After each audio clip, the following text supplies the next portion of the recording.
প্রতিবেশী বন্ধু রাষ্ট্রের সেই সৈন্যবাহিনী ৬৫ দিনের মাথায় আপনার দেশ থেকে উইথড্র করেছে। রাজনৈতিক প্রতিষ্ঠান ৭৫ বছর পূর্তি উৎসবকে আমরা পালন করি। এই ৭৫ বছরে আওয়ামী লীগের অর্জন বিস্ময়কর। এটা সবাইকে মানতেই হবে যে প্রথমত একটি স্বাধীন জাতীয় সত্তা আওয়ামী লীগই তৈরি করেছে এবং তার পরিপ্রেক্ষিতে আমরা একটা স্বাধীন সার্বভৌম রাষ্ট্র বাংলাদেশ পেয়েছি। আওয়ামী লীগের সবচেয়ে বড় অর্জন স্বাধীন সার্বভৌম বাংলাদেশ। আর এর পিছনে যার অবদান তিনি আর কেউ নেই, হাজার বছরের শ্রেষ্ঠ সন্তান জাতির পিতা বঙ্গবন্ধু শেখ মুজিবুর রহমান।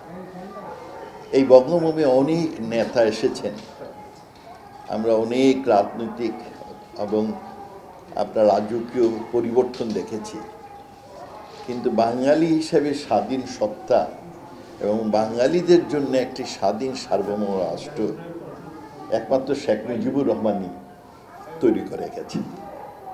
সেই জন্যে তার প্রতি শ্রদ্ধা, ভালোবাসা।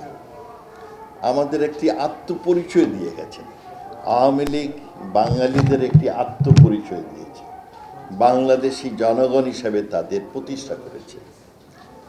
বঙ্গবন্ধু শুধু বাংলাদেশ প্রতিষ্ঠিত করেই ক্ষান্ত হননি, তার সাথে এই রাষ্ট্রকে শক্ত ভিতের উপর প্রতিষ্ঠিত করার জন্য যা যা দরকার সবগুলো করে গেছে।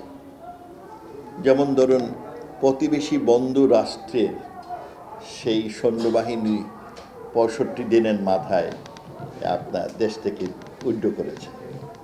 পৃথিবীর খুব কম দেশে এমন নজির আছে। এটা সম্ভব হয়েছিল বঙ্গবন্ধুর ক্যারিসমেটিক লিডারশিপের জন্য।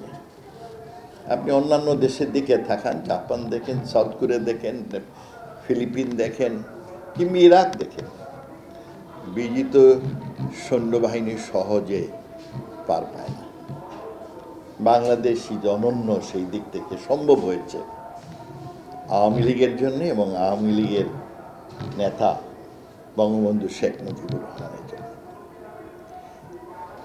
কসোভো অনেক দিন ধরে স্বাধীন হয়েছে, কিন্তু এখনো পর্যন্ত পৃথিবীর স্বীকৃতি তারা খুব কম দেশেরই পেয়েছে। আর ৩.৫ বছরের মাথায় বঙ্গবন্ধু যখন বাংলাদেশে জাতিসংঘের সদস্যপদ অর্জন করেন, তখন আমরা ১৩৬তম দেশ।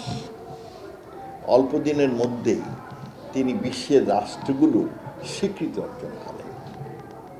পিতা হিসেবে যা করার সেটা তিনি করে গেছেন, স্বীকৃতি অর্জন করেছেন।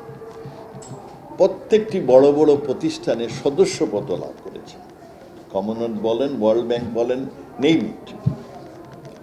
তাছাড়া তিনি আরেকটি কাজ করেছেন, সেটি ৯ মাসের মাথায় একটা অত্যন্ত সুন্দর শাসনতন্ত্র তৈরি করে।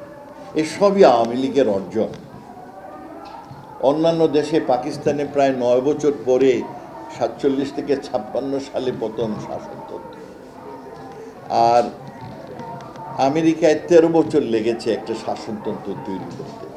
সে 1786 তারা স্বাধীনতা পায়, ১৩ বছর পরে তাদের কনস্টিটিউশনটা হয়। আর এইদিকে বাংলাদেশ ৯ মাসের মাথায় একটা অপূর্ব শাসন।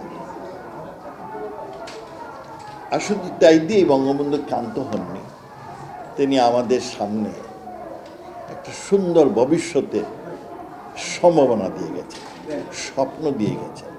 সে স্বপ্নটা কি? সোনার বাংলার স্বপ্ন।